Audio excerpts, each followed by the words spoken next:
頭先係左腳抽筋，依家左右大髀都開始抽筋，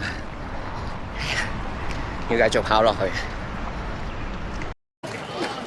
2025年11月23號，今日係街馬全馬。咁我哋係啊，街馬全馬我哋。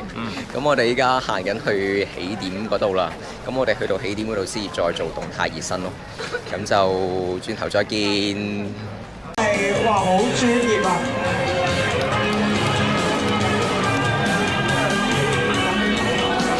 我同時間咧，我哋跑啦，跑手嘅入馬拉松其中一個精彩時刻就係可以睇住由天黑跑到天光。依家準備入東隧啦，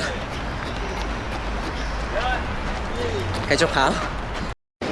將南隧道係最悶嘅隧道，冇乜上落，所以可以瞓住嚟跑。眯埋眼10秒，再擘大眼。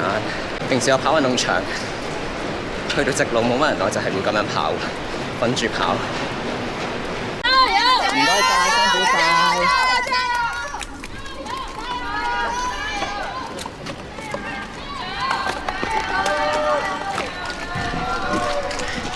嚟到將軍澳啦，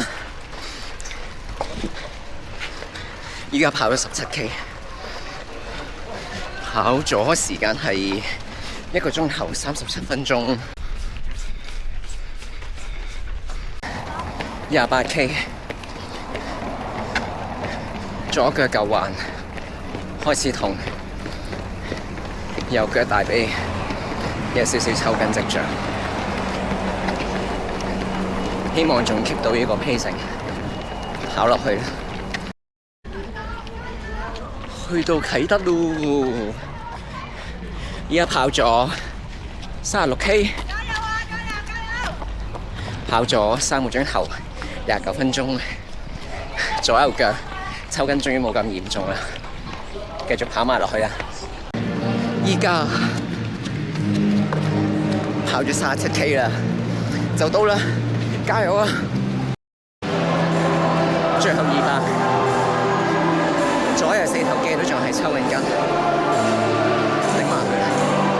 我想跑到啊，就衝線啦！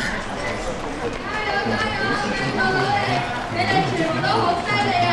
你哋嘅汗水轉到我白髮，你哋絕對係今日最耀眼、最犀利嘅存在。多謝大家合作，